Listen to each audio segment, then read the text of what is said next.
உரிமை கொண்டாட்டம். இந்த உரிமை கொண்டாடுறதற்கே ரொம்ப ரொம்ப ஒரு அற்புதமான விஷயம். அதிர்ஷ்டசாலிக்கு தான் அந்த உரிமையெல்லாம் கிடைக்கும். யார்கிட்டயும் நம்ம உரிமை கொண்டாட முடியாது.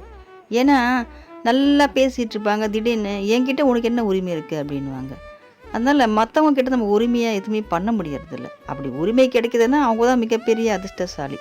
கிடைக்காதவங்க நம்ம முருகரை உரிமை கொண்டாடுவோமே.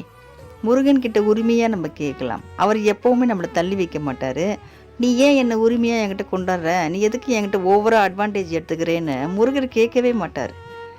என் குழந்தையவன் என்கிட்ட உரிமையா கேட்குறான்னு சந்தோஷப்படுவார். உரிமையாக கேட்கணும் முருகர்கிட்ட. நம்ம ரொம்ப உரிமையை எடுத்துக்கலாம். நம்ம வந்து கடவுளாக கூட ஒரு நினச்சி கும்பிட வேண்டாம். ஒரு நண்பனாக பார்க்கலாம், நம்ம குழந்தையா பார்க்கலாம், நமக்கு ஒரு சகோதரனாக பார்க்கலாம், நமக்கு தந்தையாக பார்க்கலாம். எனக்கு இது வேணும், இது செய், நான் எந்த தவறும் பண்ண மாட்டேன், அதுக்கான முயற்சி நான் கண்டிப்பாக பண்ணுவேன், அதுக்கான நான் கஷ்டமும் பட நான் தயாராக இருக்கேன், ஆனால் எனக்கு இந்த பொருள் வேணும்.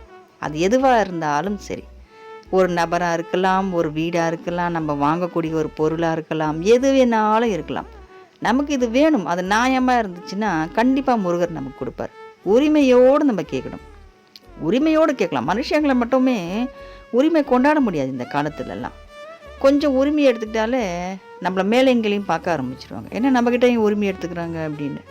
கூட ரத்தமாக இருக்கலாம், கூட பிறந்த ரத்தமாக கூட இருக்கட்டும், அவ்வளோ அன்னோனியமாக பழகுவாங்க. யார் நீன்னு கேட்டு போயிடுவாங்க. அந்த மாதிரிலாம் இருக்குது இந்த காலகட்டம். ரொம்ப மோசமாக இருக்குது இந்த காலம். அதனால் நம்ம வந்து யார்கிட்டையுமே உரிமை கொண்டாட முடியறதில்லை.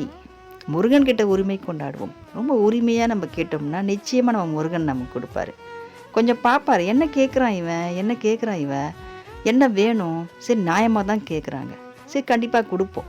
அது எவ்வளோ பெரிய கஷ்டமாக இருந்தாலும் சரி, சிக்கலாக இருந்தாலும் சரி, அதெல்லாம் நம்ம எடுத்துகிட்டு நிச்சயமாக இது உங்கள்கிட்ட போயிட்டு இதை கொண்டு போய் சேர்ப்போம் அப்படின்னு முருகர் சேர்ப்பார்.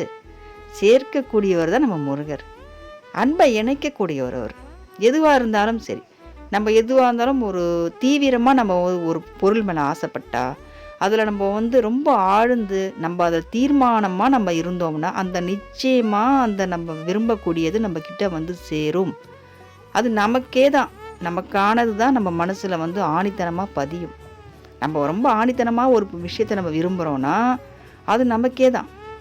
சட்டுன்னு ஏதோ விரும்புகிறோம், எது தேவையில்லை, இது கிடைக்கலன்னு விட்டுட்டு போனால் அது வந்து அது நமக்கானது இல்லை. நமக்கானது ஒரு விஷயமோ ஏதோ ஒரு நபரோ ஒரு பொருளோ இருந்துச்சுன்னா அது நம்மளை விடவே விடாது.